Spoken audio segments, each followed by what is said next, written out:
The miracle doctor won't be a kept man. My heart belongs ashore. Chapter 491. Yvonne, can you accept it if Kiran is killed? Wesley said mockingly. It's too late, Cade shouted gleefully, convinced that the staggering force of his uncle's punch would destroy Kiran. It was, indeed, too late. In a fit of rage, Vernon had used his most lethal attack. His haughty voice boomed. How dare a mere punk try to show off before me? Die! His roar was accompanied by a deafening crash. Smoke and dust instantly clouded the scene. A large crater appeared where Kiran had been standing, and everyone's ears were ringing. Although the dust had yet to settle, they could see that both opponents remained in place. Prr-rt! Blood suddenly sprayed forth from Vernon's lips. He had yet to withdraw his fist, and his eyes widened with disbelief. How is this possible? He bellowed. Flashy, Kiran sniggered, but useless. He had chosen not to attack first so that he could observe his opponent's capabilities, only to be disappointed in the end. Maoist god? Ha! He chuckled. Isn't that too much of a stretch? He sighed and shook his head mockingly. Just as he said, Vernon's aura had indeed been compelling, but it was nothing more than a showy display. Unfortunately for Vernon, he had deceived himself. He believed he had attained the height of perfection and become invulnerable. Despite his impressive appearance, he was anything but. Kiran was completely disillusioned. Not only had he caught Vernon's all-out punch, but he had also thrust the older man back and caused him to cough up blood. Kiran glanced at Cade, who was staring in bewilderment, recalling the young man's arrogant comportment and how his uncle had played a role in perpetuating his despotic deeds. He dashed forward and seized Vernon's raised fist. With a burst of energy, he hauled him into the air and slammed him down. Boom!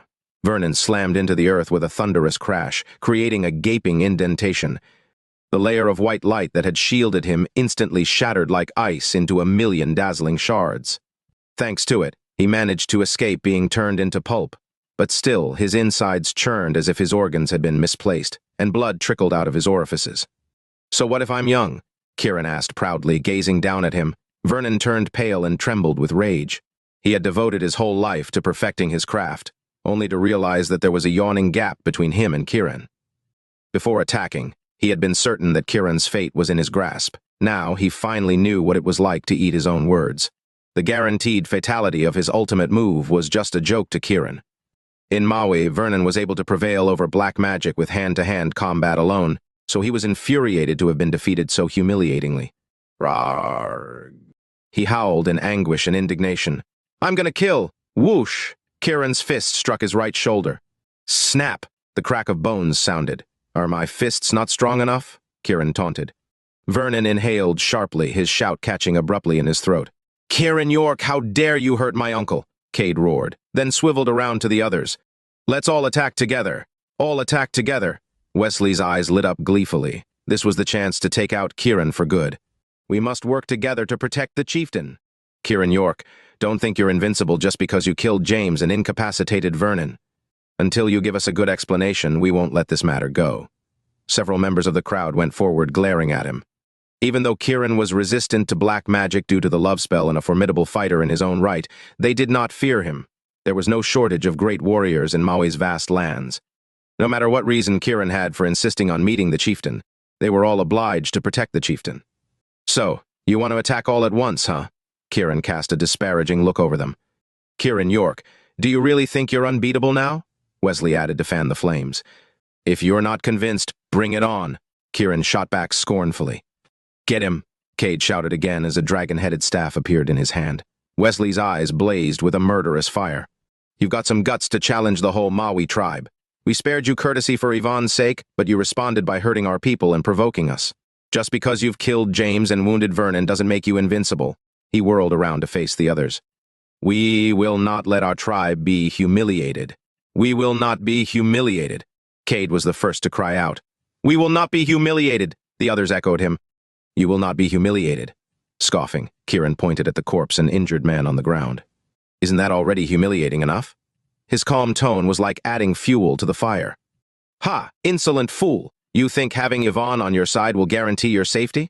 You think you're the ruler of Maui? Wesley intentionally chose words that would arouse everyone's fury. Panicking, Serena cried, Forget it, Kiran, stop making trouble.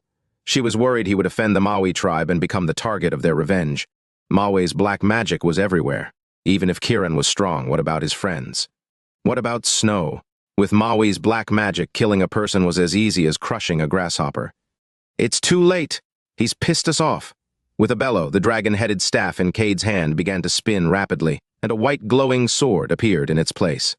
Although black magic was his go-to weapon, his uncle Vernon had trained him to become a skilled fighter too, one that could rival James.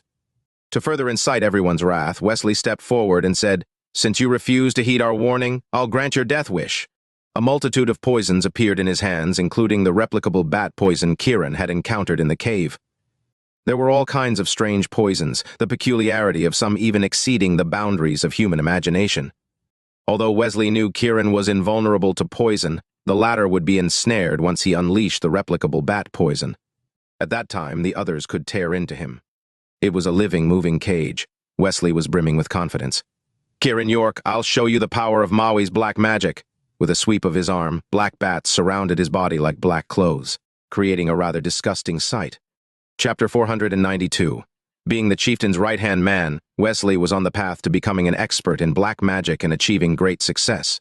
But in the face of a person immune to black magic like Kiran, he could not showcase his real abilities and was reduced to a weakling. However, this replicable bat poison successfully inspired him and gave him hope. The sight of the densely packed bats clinging to his body and their tightly closed eyes nauseated everyone and sent chills down their spines.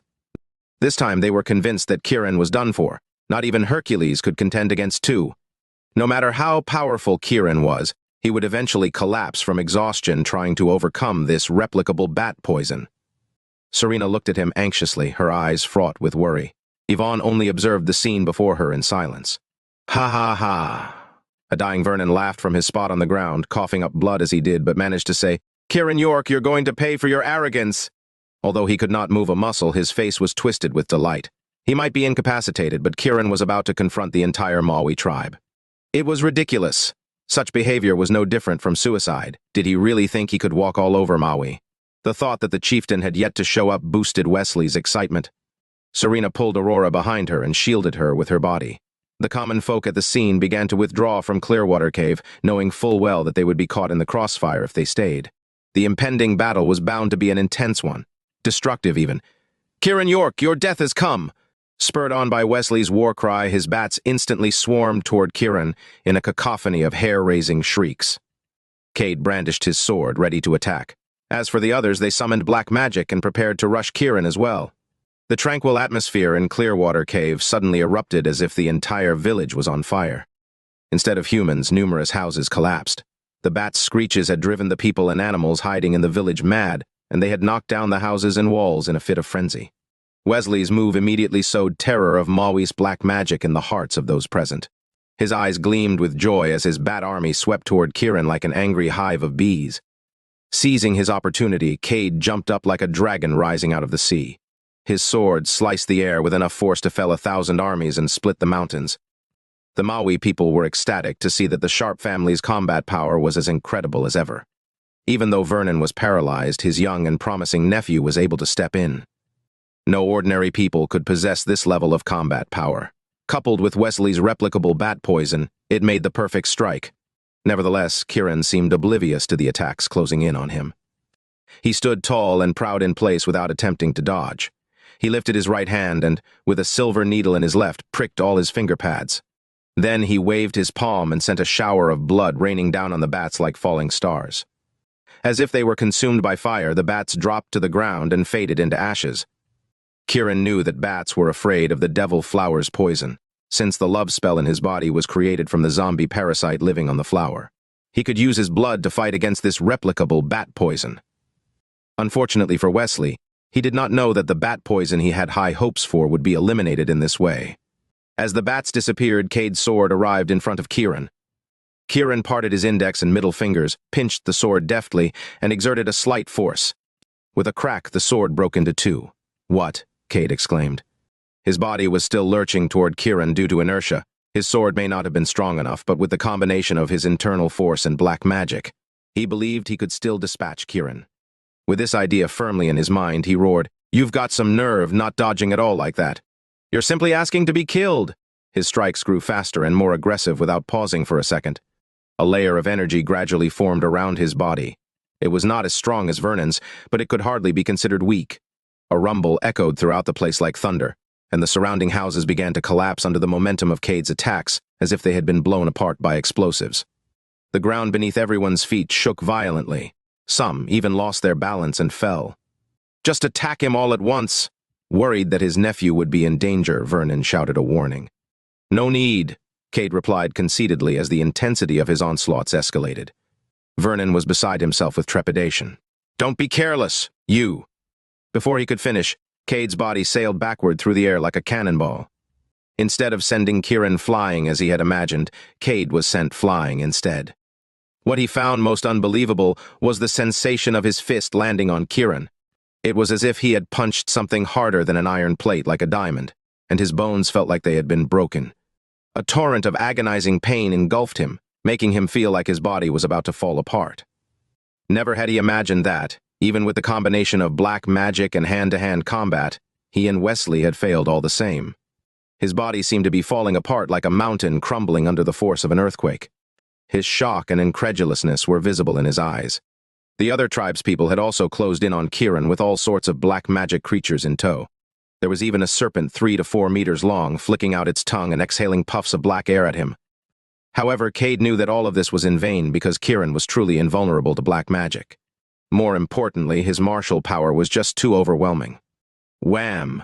Cade crashed on the ground, lying side by side with his Uncle Vernon, blood gushing from his lips.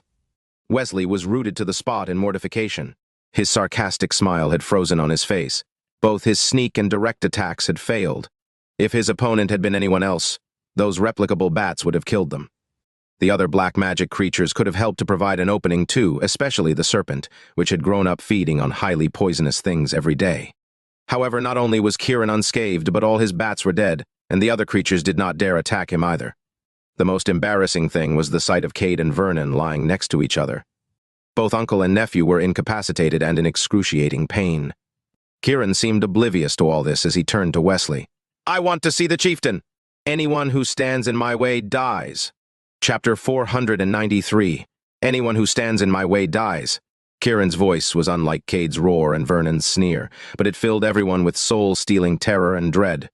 Some even felt like their souls were about to leave their bodies. Thump! Thump! Several physically and mentally weak people slumped unconscious to the ground. Many of the black magic creatures writhed in fright, and the serpent simply slithered around and fled. Wesley was dumbfounded. "I want to see the chieftain." With that, Kiran headed for the chieftain's residence. Wesley was riveted to the spot, too scared to stop him. The others did not dare get in his way either. Kiran strode to the gates of the chieftain's mansion.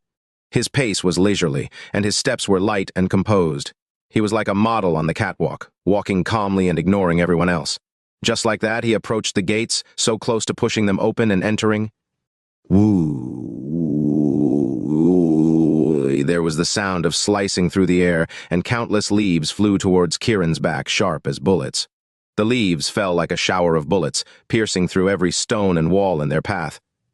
Only then did the shell-shocked Mawi people snap out of their daze. They backed away while watching the scene in alarm. It was startling to see leaves being shot out with the momentum of bullets.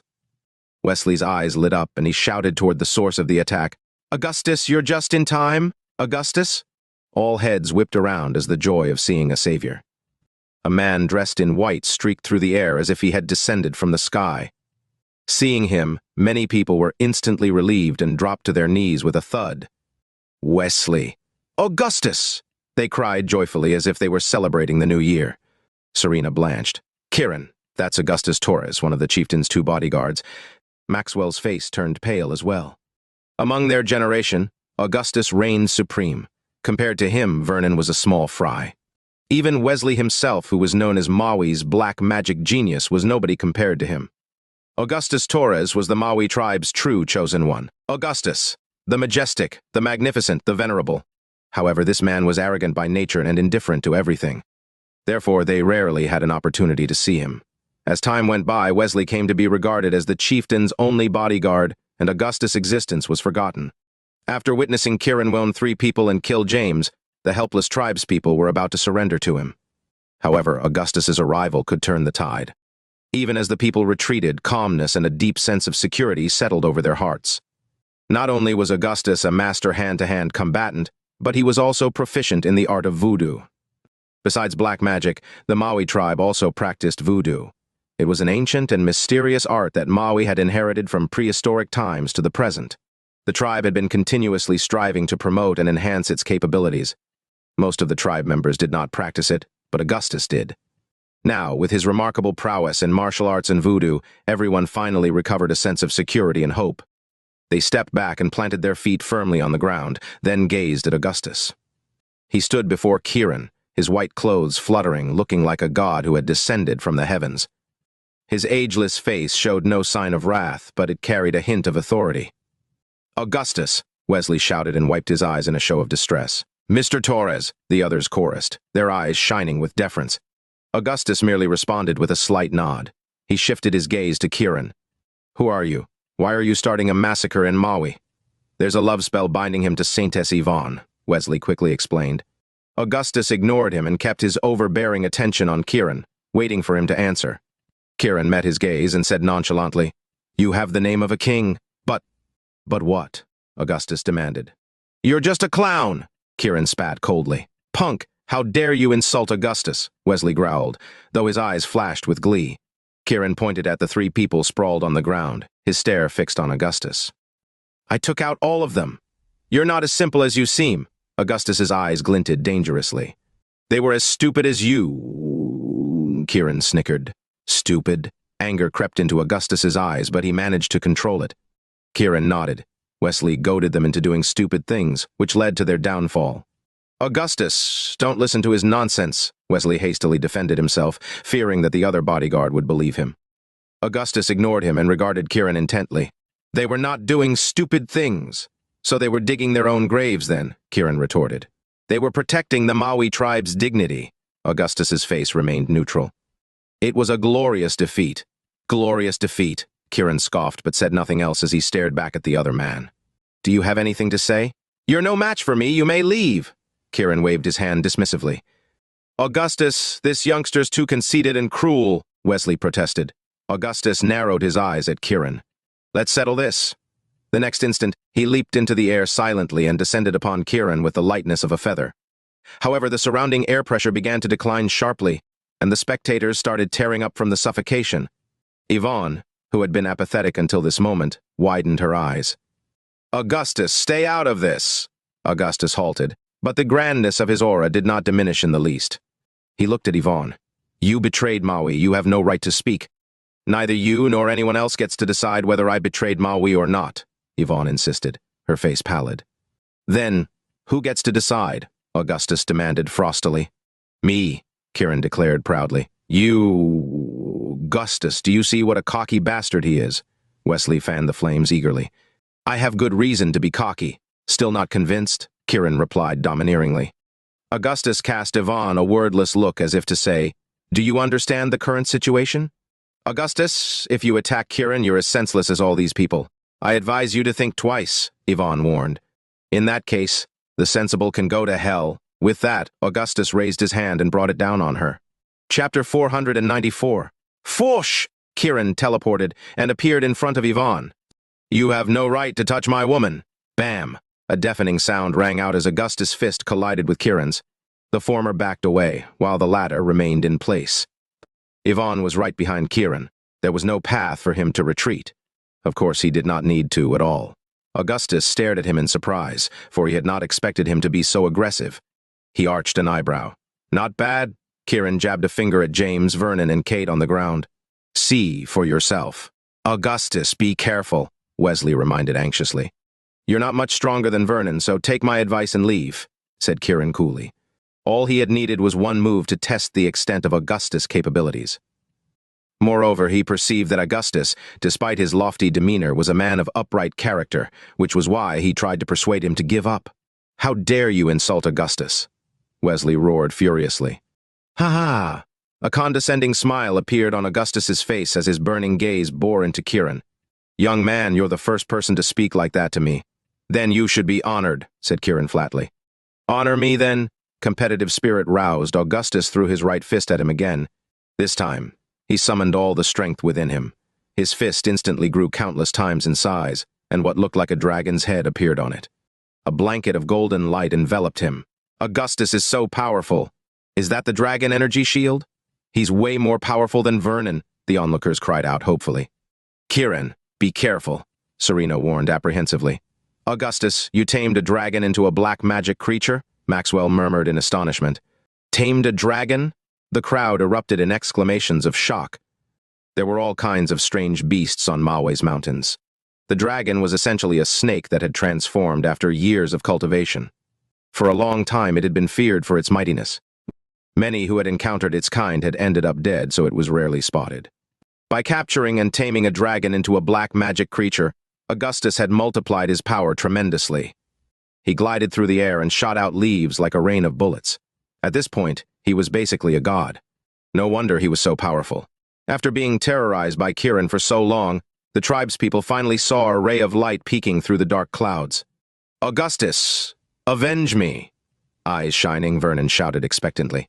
Kill that bastard, a furious Cade added. Augustus's aura intensified as his fist, with the image of a dragon on it, got closer to Kiran. The dragon seemed to open its jaws in an astonishingly realistic way, as though it was ready to devour Kiran's head whole. Yvonne was right behind Kiran. If he retreated, she would be injured. If he did not, he would have to brace himself for the impending onslaught. Serena's heart was in her throat. On the other hand, Yvonne stood behind Kiran, her expression perfectly serene. Augustus, huh? Ha! Kiran chuckled. I'll show you who the August one is here. Boom! A thunderclap reverberated around the area, followed by the sound of shattering glass.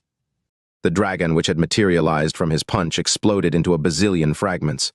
He flew backward, stumbling and eventually dropping on one knee. Kiran, on the other hand, remained standing, his gaze unruffled. The flame of hope in everyone's hearts immediately went out. Augustus, are you okay? Wesley pretended to be concerned.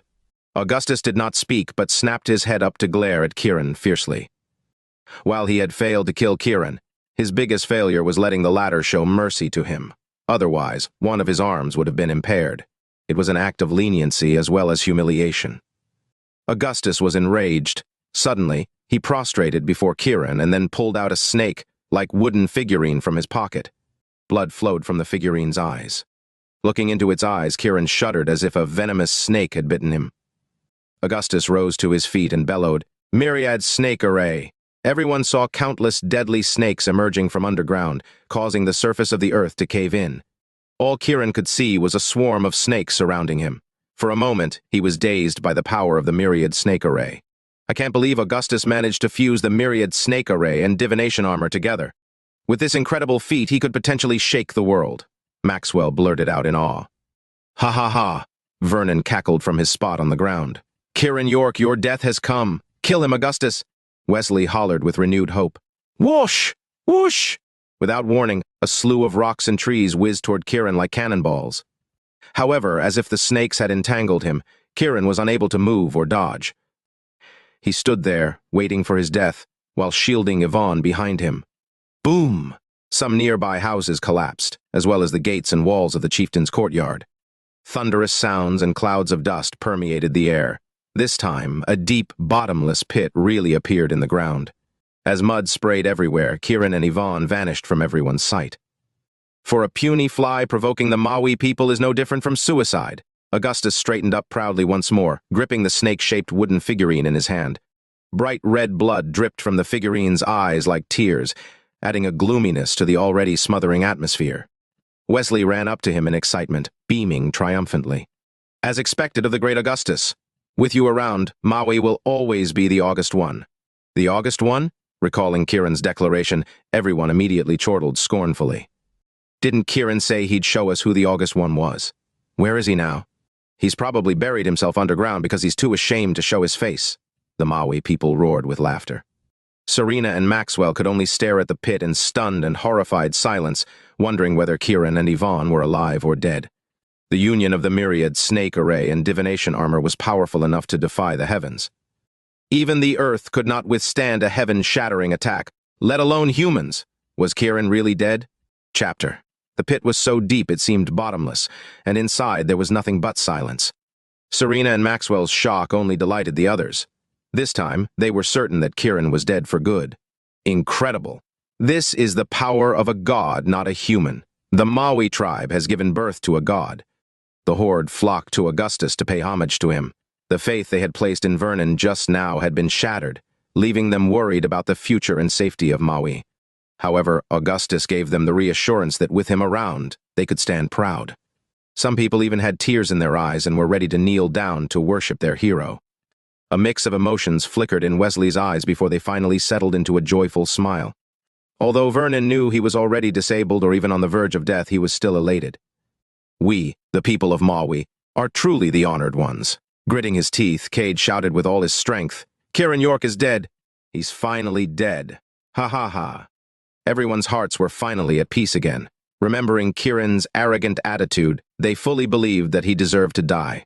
If not for his arrogance, he would not have met such a wretched end. Being so cocky at such a young age, he was doomed to fail. When his enemy was the Mawi tribe, whose mountains were thronging with talents, he was simply courting death. Wesley walked up to Augustus and led the chant, "Augustus, the August One! Augustus, the August One!" It resounded instantly throughout the area, rattling all hearts and shaking the world. For a while, it continued to echo in the mountains. Until this moment, many people still felt like they were in a dream.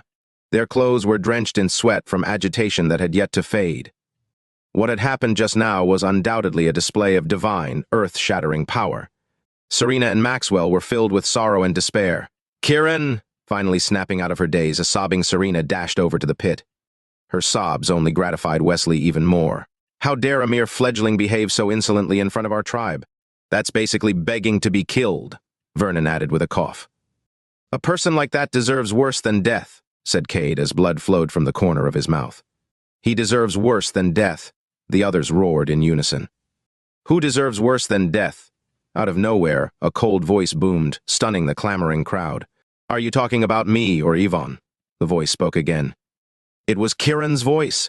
Disbelief filled the faces of Augustus and the others. Were they hearing things? "This is impossible," Wesley muttered, gazing into the deep pit. Everyone else followed suit and peered inside. However, the voice did not seem to come from underground. Vernon and Cade were lying on their backs, barely breathing, when their pupils dilated abruptly. Kiran was hovering in the sky with Yvonne in his grasp. "You up there!" Cade practically squeezed the words out of his throat. Up there? Everyone looked up, only to be greeted with the sight of what looked like a falling meteor. Kiran and Yvonne descended rapidly from the sky. Before Augustus could recover from his shock and retaliate, he suddenly felt the weight of a mountain pressing down on him, making his legs tremble. Thump. Unable to withstand the pressure, he dropped to his knees. "If you're the August One, why are you kneeling?" said Kiran airily. His strength increased further, pressing Augustus's body further into the earth. Augustus was aware that Kiran was not going full out, or his knees would have been shattered. However, being forced to kneel was more humiliating than being killed right away. He was Augustus, the August One, but now he was on his knees, unable to speak or get up. What was worse, he was forced to succumb to Kiran's oppressive power. The August One was genuflecting to another person, and that person was none other than Kiran. However, he was unable to fight back and could only bear it. Just like that, Kiran shoved Augustus into the soil bit by bit. He did not destroy the latter's internal force, allowing him to protect his body from damage. Although Augustus managed to protect his body, the shame he felt was beyond words. In the end, he was driven beneath the ground by Kiran. Hand in hand, Kiran and Yvonne stood on his left and right shoulders, respectively, like a match made in heaven. As for Augustus, he was like their mount. Serena wiped away her tears and gazed at Kiran ecstatically. Kiran nodded at her, then looked at Wesley. "How is this possible?" Wesley murmured, backing away. "I think that's a question for Augustus to ask." Kiran lowered his head and eyed Augustus at his feet. Prararti! Augustus was so humiliated that he spat out a mouthful of blood. All his air of superiority vanished, and he seemed to age significantly in an instant. How are you fine after being hit by my voodoo and jointly attacked by the myriad snake array and divination armor? Because I alone am the August One. Kiran was as calm as water, yet he radiated a commanding aura. Augustus had always thought he was the one favored by the gods. However, Kiran was above the gods. It was a hubristic claim, but it was true. At this moment, Kiran was mightier than the gods themselves. "I want to see the chieftain." Staring at the frightened Wesley, Kiran demanded again. This time, Wesley paled. 4 of them had not been enough to stop him, and even Augustus had been crushed under his feet. Who could possibly stand in Kiran's way? The gates to the chieftain's courtyard had collapsed, revealing the view within its walls. All was quiet inside. For Kiran, getting in was a piece of cake. His words were intended to warn Wesley and also exert greater pressure on him. As for the other Mawi people, none of them dared to utter another word. Their proclaimed god of Mawi had been trampled under Kiran's feet. Kiran was now the god whom they held in awe. "Are you going to make me repeat myself?" he asked. Wesley's heart trembled violently. He knew Kiran was asking a deliberate question. He could guess why, too. Kiran suspected he was harboring a secret, which was why he had restrained himself from taking action. Wesley's eyes were full of panic and uncertainty, and he seemed to be deep in thought. "You still don't want to let me see the chieftain, do you?" said Kiran coolly. Instinctively, Wesley took 2 steps back but said nothing. "Augustus!" Just then, Kiran glanced down and called out. Despite Augustus's mortification, he tried his best to raise his head. "Yeah. Why is it so difficult to see the chieftain?" Kiran wanted to know. Augustus's heart pounded as suspicion began to creep in. All Kiran wanted was to have a meeting with the chieftain. He shifted his gaze to Wesley. Whoosh! In a flash, Wesley retreated. "You'll never get to see him." The next second, he bolted into the courtyard. "We'll see about that." Kiran jumped up, put Yvonne down on the ground, and chased after him. Chapter 496. "Stop, Kiran! Don't let him hurt the chieftain!" Wesley roared. This time, however, no one moved to stop Kiran, because no one could. Kiran was already on his heels, closing in on him. Wesley's eyes were wide with terror as he turned and hurled all sorts of poison. However, the effect was barely stronger than an itch, and Kiran did not so much as flinch. "You!" The instant he exclaimed, he was caught. However, it wasn't Kiran who had seized him, it was Augustus. When Kiran left him to chase after Wesley, he was freed of Kiran's pressure. Right now, he was bursting with curiosity. "Augustus, what are you doing?" Wesley shouted, trying to break away. "Where's the chieftain?" Augustus asked coldly. I don't know." Boof! Augustus punched Wesley in the lower abdomen. Wesley felt as if a high-speed train had rammed into him, the impact nearly rupturing all his internal organs. "HKK!" He coughed violently, and blood oozed from the corners of his mouth. "Augustus, why did you hit me?" The other Mawi people were shell-shocked. They had not expected Augustus to lash out at Wesley. They were the great duo, the chieftain's bodyguards, though Wesley was usually the only one who served the chieftain. It was precisely because of Wesley that Augustus could spend his time on his training. Since Augustus had been defeated by Kiran, why did he attack Wesley instead of seeking revenge? Everyone could hardly process the situation. "Wesley, where is the chieftain?" Augustus repeated. Although Kiran had humiliated him, he had not killed or wounded him severely. He only insisted on seeing the chieftain, but Wesley ran away without sparing him so much as a chance. This roused Augustus's suspicion and brought him to his senses as well. Wesley was definitely up to no good. Given Kiran's connection with Yvonne due to the love spell, it was perfectly normal for him to want to meet the chieftain. So why was Wesley thwarting him in every possible way? At this moment, Augustus also realized why Yvonne had not stopped Kiran from causing a scene.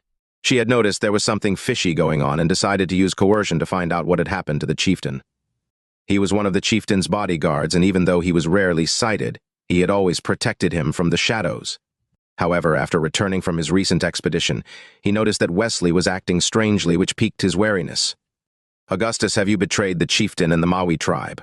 Wesley was indignant. "By hurting me, you're helping Kiran and turning against our tribe and the chieftain." He tried to fan the flames and incite everyone to lay into Augustus. However, he had forgotten that everyone had been stupefied by Kiran's mightiness. Besides, it was Augustus who had struck him, not Kiran. Augustus was also one of the chieftain's bodyguards. Kiran stood to the side, looking at Augustus with satisfaction. He had realized Wesley was cunning, but Augustus, though distant, was honorable. That's why he had shown Augustus mercy. Augustus taking matters into his own hands was exactly what he wanted. Ultimately, it was up to the tribespeople to resolve their tribe's affairs. "Wesley, did you betray the chieftain?" Glaring at Wesley, Augustus boomed. "Are you crazy? I'm his bodyguard. How could I? Keep talking crap and I'll kill you." Augustus cut him off angrily. Wesley shrank back in fear and swallowed the rest of his words. "Take us to the chieftain this instant." With that, Augustus grabbed Wesley by the collar and strode into the courtyard. "Augustus Torres, you're helping Kiran and making enemies of all the Mawi people." "The chieftain will not be pleased," Wesley yelled, still refusing to yield. "Wesley Gunther, just cut it out already," Yvonne said in annoyance. Her patience with him was running thin. She had sensed something was off long before, which is why she had let Kiran cause chaos. But Wesley continued to be a problem, so naturally she was angry. All of you have no respect for the chieftain. He'll be furious when he hears about this. Wesley was still howling. Augustus hauled him into the main hall of the central building. Kiran followed him in. Although the building was made of wood, it was well lit and neatly furnished. It was relatively simple and elegant as well as solemn. He glanced at the people filing in. All of them had respectful expressions on their faces, and no one dared to let their eyes wander. "Where's the chieftain?" Augustus tossed Wesley on the floor and did a sweep of his surroundings. "I don't know," Wesley shouted. "Augustus?" Suddenly, a delighted voice came from beneath the hall. Augustus was startled, but he quickly shifted his eyes downward. "Chief? Is that you?" "Augustus, save me." The chieftain's voice was weak yet overjoyed. Upon realizing the chieftain was in trouble, Augustus's eyes turned red with anger boiling inside him. "Wesley, what have you done to the chieftain?" Wesley looked utterly surprised but remained silent. Augustus marched up to the chieftain's seat and pressed a button in the center. The floor beneath everyone's feet slowly parted into two, and lights shone from below. Everyone looked down and saw an old man dressed in Mawi's traditional attire and bound by iron chains. "Chief." Recognizing him, everyone cried out. Augustus jumped down without a second thought and tore off the chains with a wave of his arm. "HKK!" The chieftain knelt on the ground, coughing. His features were contorted with wrath and humiliation. "Forgive me for coming late, Chief." Augustus picked him up and leaped back out. Wesley could only gape at the scene before him, unable to say a word. "Traitor!" Enraged to see him, the chieftain raised his hand abruptly and struck him right on the head. Bam! Blood from Wesley's shattered head sprayed everywhere in front of everyone's eyes. His face still maintained its tense expression, but he was already dead. Thump. His corpse slumped to the floor, twitched slightly, and went still. It had happened so suddenly that even Augustus could hardly react in time. Only Kiran watched on calmly with a flicker of smugness in his eyes. "Wesley Gunther has been punished by death for treason," the chieftain announced loudly. Thud! All the tribespeople threw themselves onto their knees. "All hail the chieftain!" Yvonne wanted to kneel too, but Kiran held her back. Only he, Yvonne, Serena, and Aurora remained standing. Even Maxwell knelt. In the tribespeople's eyes, the chieftain's status was supreme and worthy of veneration. Seeing that 4 of them hadn't knelt before him, the chieftain's eyes sparkled with amusement rather than flaring up in anger. Chapter 497. Has the saintess returned? The chieftain smiled at Yvonne as though he just noticed her. Yvonne nodded and smiled back. She said, "I'm sorry for disappointing you, chieftain." The chieftain shook his head. "It's all right. I'm glad that you're here, or else I would have died." He looked at Serena and frowned as if in deep thought. "Chieftain." "I'm Serena," Serena said smilingly as if she were greeting family. "Serena, you're so grown up now." The chieftain was in disbelief as he opened his arms.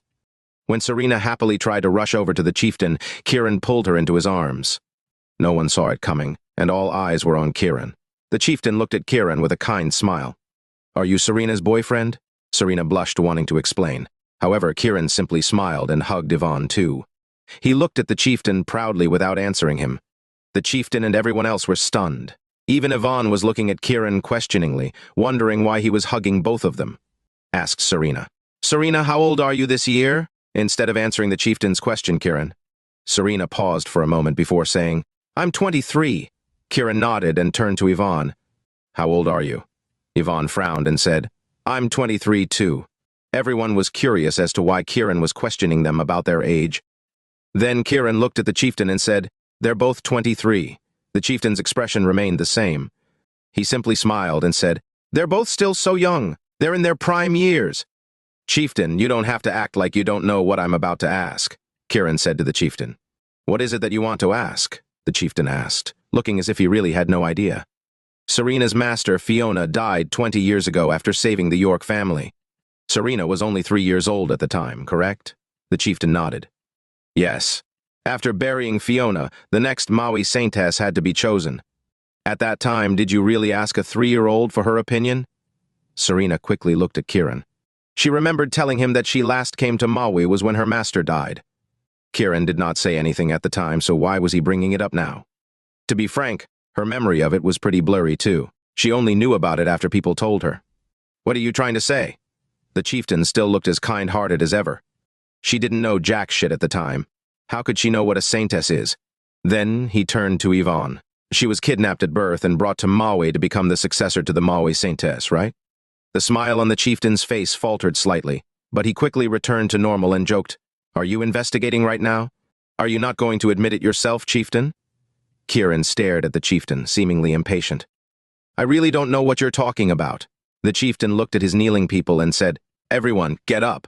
He looked at Yvonne and said, "Don't let outsiders meddle in our Mawi business." "I was an outsider too, but after you fed me the poison of the zombie love spell, I'm no longer an outsider." Kiran's voice turned cold. "Zombie love spell?" Many people gasped, and the blood drained from their faces. Even Serena's eyes were full of shock. She did not expect the love spell to be made from the zombie spell. "Saintess Yvonne, who is this man? How dare he say such absurd things?" The chieftain was getting annoyed. He pretended not to recognize Kiran, feigning his anger. Yvonne quickly pulled Kiran and said, "What's wrong with you?" "Chieftain, it was your plan all along to kill Saintess Fiona, right?" Kiran raised his voice and stared at the chieftain with his blazing eyes. Boom! There was a loud roar in everyone's ears, and they all turned to look at the chieftain. The smile on the chieftain's face finally began to fade. He stared at Kiran coldly and snorted, "You're making false accusations. You're framing the Mawi tribe, and you're framing me." "Kiran, stop with the nonsense!" Serena shouted with a nervous look on her face. Although she trusted Kiran, seeing as the crowd was furious after he violated the chieftain's dignity, she tried to stop him. Yvonne remained silent, looking at the chieftain. She never thought about the detail that Kiran pointed out. She was curious about her identity, too. If she was not the second daughter of the Ludwig family, who was she? Based on the chieftain's reaction, it seemed like Kiran was onto something. "Chieftain, don't waste your time. I'm just here to find out who's behind this. I hope you'll cooperate." Kiran warned the chieftain without a hint of fear. "Augustus, send them off." The chieftain ordered Augustus with a stern expression. Augustus stood up. "You're my defeated opponent. You can't send me away," Kiran ordered Augustus while keeping his gaze on the chieftain. The chieftain showed strength through his sharp gaze, but he was secretly afraid. "Young man, this is Mawi. I advise you to leave while you have the chance, or else you won't even know how you'll die." "Die?" The chieftain showed his intention to kill through his words. Everyone looked at Kiran, wondering what he was going to do. Kiran looked at the chieftain and said, "Did you think that you'd get away by playing the victim? Did you think you could just sweep everything under the carpet after killing your only witness, Wesley?" "What?" the crowd exclaimed, looking at the chieftain and the body of Wesley. Wesley was lying on the ground with his eyes wide open, seemingly unable to rest in peace. Augustus quickly looked at the chieftain, seeking confirmation. Yvonne and Serena were trembling in Kiran's arms, both looking at the chieftain vigilantly. After Kiran offended him, the chieftain stared at Kiran with his piercing gaze while his anger surged in him. "You've got a knack for spreading false rumors." Saintess Yvonne, take this man away. I don't want to see him ever again."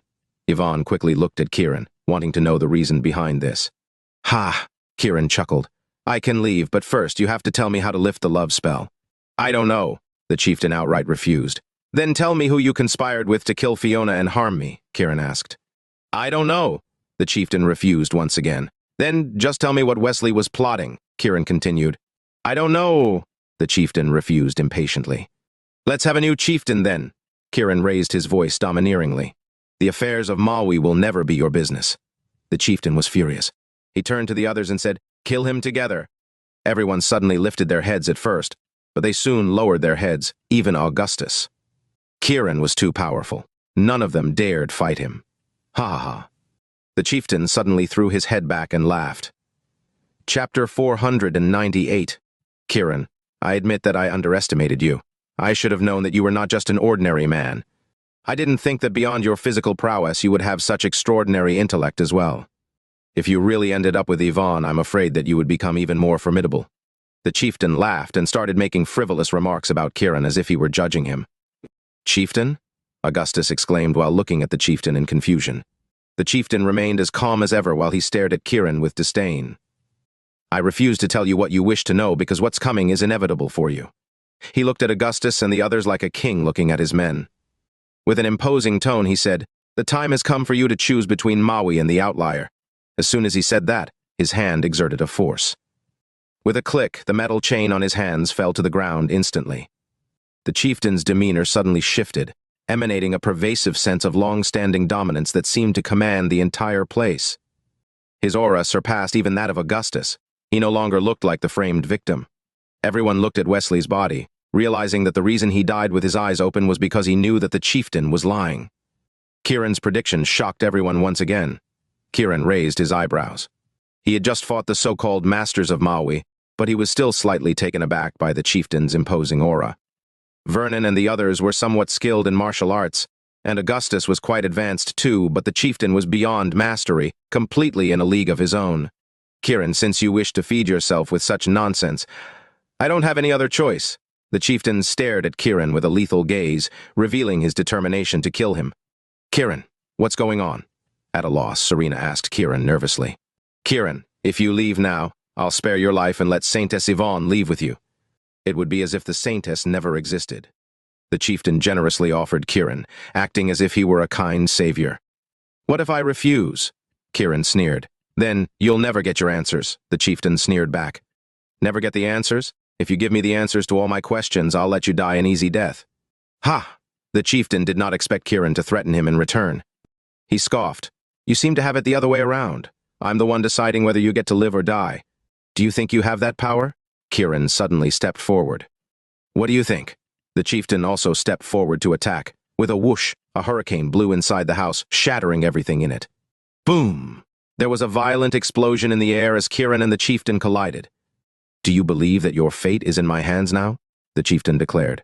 Yvonne's heart was pounding. She had a bad feeling about this. Could the love spell be? No, that was not possible. There was no way it was intentional. The chieftain sensed the change in Yvonne's expression, and he looked at Kiran. How dare you decide the fate of the chieftain in Mawi? Did you think that strength alone gave you the power to decide everything? Don't you know now? I will be the one deciding your fate. The chieftain straightened his back and said proudly, Don't forget who I am. I'm the chieftain. When he said that, everyone in the Mawi tribe looked up, and their expressions sank. The chieftain's words sounded like they were directed toward them, emphasizing that the chieftain was not just a mere title but a symbol of power. The chieftain's anger could stir up a colossal wave throughout Mawi, causing countless people to tremble in fear and perish instantly. Chapter 499. Is this the chieftain's wrath? I can't imagine the consequences. Mawi still has the chieftain, after all. Everyone in Mawi seemed to have woken up instantly. Even if Augustus and the others failed, they still had the chieftain. He held true authority in Mawi, possessed formidable martial prowess, and was well versed in the use of black magic. What kind of power would a person like him possess? So what if Kiran single-handedly defeated Augustus and incapacitated Vernon and the others? They only needed one person, the chieftain. The people of Mawi were in an uproar. Serena was worried. Even her master had to show respect to the chieftain. Now, with Kiran displaying such arrogant behavior, what was going to happen?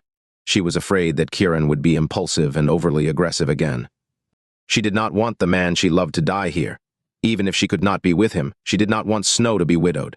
She feared that the love spell would erupt and kill Kiran, leaving Snow a widow. As strong as Kiran was, the person who cast the spell on him was from Mawi. Fighting the chieftain under these circumstances was ridiculous. Why could he not calm himself down? She had to ensure his safety, even if it meant risking her own life.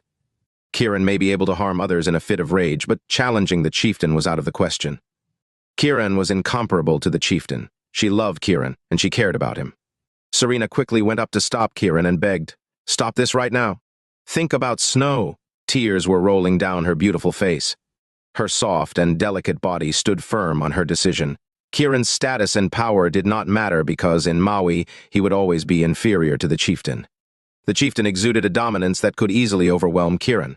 In fact, there was not a single aspect in which Kiran could compare to the chieftain. Even in the face of Kiran's attack, the chieftain showed no trace of fear. Everyone knew how outstanding and remarkable Kiran was. What was he trying to prove himself for? She could not bear to watch Kiran perish. She would be willing to die in his place so she would protect him herself. Serena's nervousness and fear served as motivation for the people of Mawi.